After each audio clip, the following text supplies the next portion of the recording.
I regularly work with senior leaders and I love it very much. And as someone who has worked and collaborated with at least 100 engineering-driven businesses, coming from Finland, known as the engineering country, many of the leaders that I have worked with are very pragmatic and pride themselves on being rational. They tend to believe leadership is a matter of process, not personality. I also work with their people, and their story is different, especially over the past decade. With nothing but constant change, their people have been more exhausted and cautious than driven and inspired. I love working with these pragmatic leaders. They're very smart, and I wouldn't say that they are bad leaders. Bad leaders do not care. My clients always care. They're often simply leading the way that they were led. With one particular client leader, his first manager was a hyper-efficient, emotionally distant engineer who believed that the best feedback was silence. Kind of like, I tell you if something is wrong, and if I say nothing, then nothing is wrong. So guess what my client learned? Silence equals approval, everything's okay. Distance equals professionalism, and emotion equals weakness. He, like so many of his leader peers, inherited a leadership style. And one day, sitting across from him in a meeting, I thought, we all carry these ghosts into our leadership roles, the ghosts of those who led us before. And I realized then that leadership culture isn't created in workshops. It's created in humans, inside us, within us. And every leader, every one of us brings our own, his story into the room.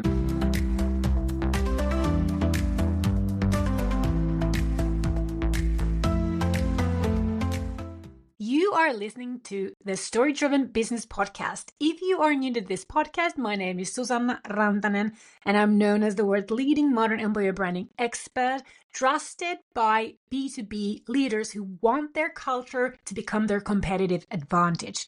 And this podcast is for business leaders, founders, co-founders, communications, marketing, and HR decision makers, anyone responsible for shaping how a company shows up to its clients through its people. If your leadership sometimes feels harder than it should, if you wonder why alignment slips, why people interpreted instructions differently, why some teams thrive when others stagnate, I think this episode is going to help you understand why. Most of us B2B leaders mistakenly believe that our leadership culture is defined by value, strategy decks, and offsites with sticky notes.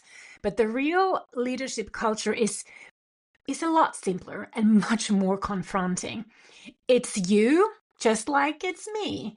It's your behavior, just like it's my behavior. It's your habits, your tone, your emotional patterns, your view of the world. The way we show up in our roles as leaders, the way we carry ourselves as leaders becomes the way our people think that they should show up too. And this is the uncomfortable truth. Your leadership style is shaping your business and people's behavior more than your strategy is, unless they are strategically combined. So I want to talk to you about behavioral science, which is what I love very much. There's this guy called Albert Bandura, and he has a very famous theory that is called the social learning theory. And this theory captures how we lead the way we were led because we observe and we imitated our leaders' behaviors, especially the kind that was applauded and rewarded by those people whose opinions we cared the most. So in short, the social learning theory tells us that humans learn by observing others. It emphasizes the role of modeling, imitation, and reinforcement instead of us experiencing rewards and punishments personally. We simply watch what happens to others and then adjust our behavior accordingly. This is not only powerful in the way you and I learn, but also when we need to change how our organization, as in our people, behave and learn. A need that has been super challenging yet critical in the many business transformations companies have been going through since the digitalization, then COVID pandemic, inflation, world politics, tariffs, remote working and selling, and most recently, the way AI has been and is expected to change our businesses beyond tools and technology and our ways of work. So we all learned leadership from past managers, our first boss, the leaders we admired, and the leaders we feared. That early modeling creates our default setting as a leader. And unless we reflect on it regularly, we repeat it until the end of times. You get the feedback from your people. You have to reflect, which means literally looking at your reflection and thinking, are you the kind of leader that people will talk about in a positive manner or in a negative manner when somebody asks them about the place that they work, or when in years to come they want to become leaders? Are you the kind of leader they learn from in a positive way? Every leader has a behavioral blueprint made of a personality, personal values, beliefs, fears, our morals, comfort zones, insecurities, strengths, stress responses, emotional intelligence, prior experience, you name it. This blueprint travels with us into every meeting, every decision, every conflict, every social situation as a leader. Some of these work for us, and some of these are quietly sabotaging us. Now, here's the fascinating part. Your individual leadership habits form the collective leadership culture of your B2B company culture because humans mimic what they see. So the more leaders, the more of collective leadership culture is being mimicked by what people see in the ways that leaders behave and collaborate, how you treat each other, how you listen, how you value each other's opinions, how you behave in social circumstances, how you deal with conflicts, and so on. So it doesn't matter one bit what the HR states as your leadership principles. You will continue leading the way you feel the most comfortable unless those principles match your comfort zone, or you are supposed to reflect and relearn new leadership traits. And it also helps if your business rewards and punishes leaders for the wrong and right leadership behavior, which hardly ever happens, but I strongly recommend putting that kind of rewarding and punishment system into action. Simple leadership bonus will do. You have to get a signal. This is the kind of behavior that we want you to reinforce, and this is the kind of leadership behavior that cannot happen again. But you can't leave your leaders alone. People need support to reinforce the positives and get rid of the negatives. Replace those with positive leadership behaviors. Unless your collaborative leadership style and culture is addressed, your personal comfort zones become your team's limits.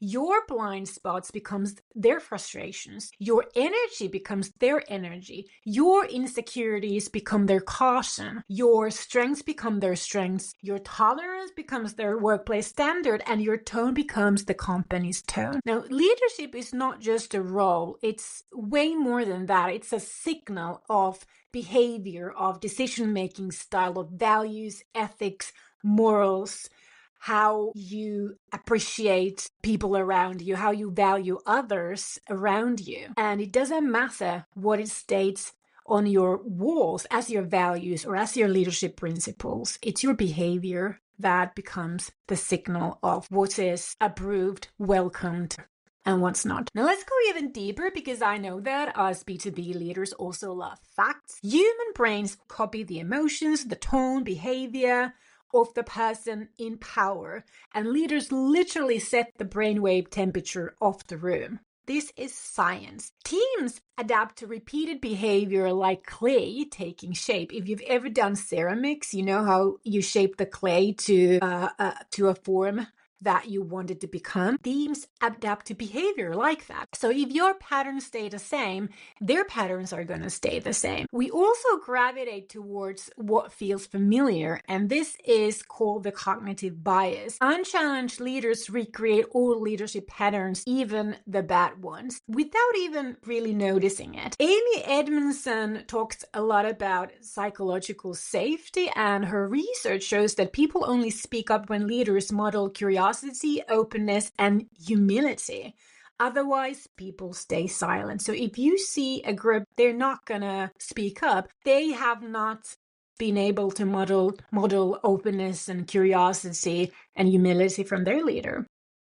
They stay silent. We also respond to stress. So your stress behavior becomes your team's crisis behavior. I have been there. I don't ever want to go back there. If you shut down, they shut down. If you panic, they panic. If you get solution focused, they get solution focused.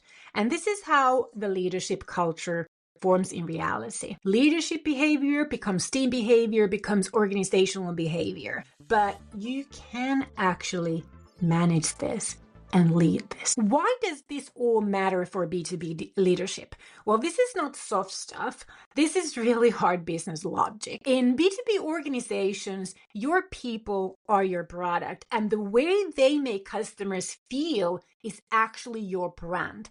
And your product behaves accordingly to the leadership it receives, turning your leadership culture and how your people feel about it into your employer brand. And that equals your business brand in the B2B industries.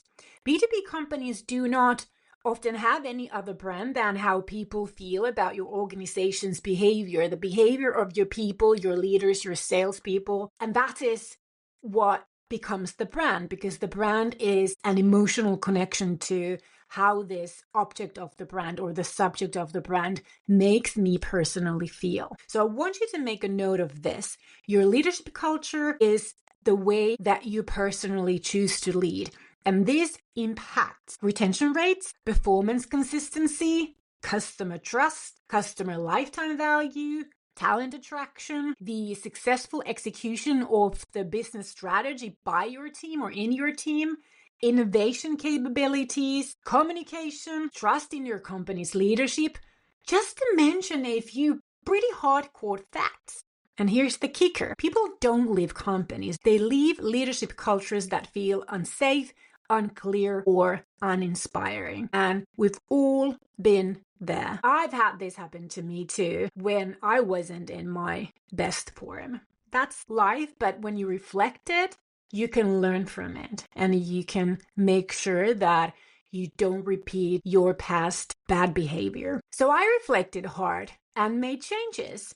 And I keep reflecting, adjusting with the knowledge that I don't need to be perfect, but I need to make sure that whatever I do and however I lead makes sense to my people. Companies stay small because leadership stays small, and companies grow when leadership grows. Before I close this episode, I want to share with you what I believe and have witnessed great leaders doing differently. First of all, they reflect. Then they challenge their old patterns. They're not expecting someone else to tell them what they need to do differently. They are constantly reflecting their behavior, how that affects other people, how that affects their own mood and their own feelings. And then they challenge those old patterns so that they can evolve. They observe themselves. They forgive themselves for leadership mistakes, because we all make mistakes, and allow others to make mistakes too. And they ask one question every morning. What story am I teaching my people about how we lead here? And this reflection alone can change your entire leadership trajectory.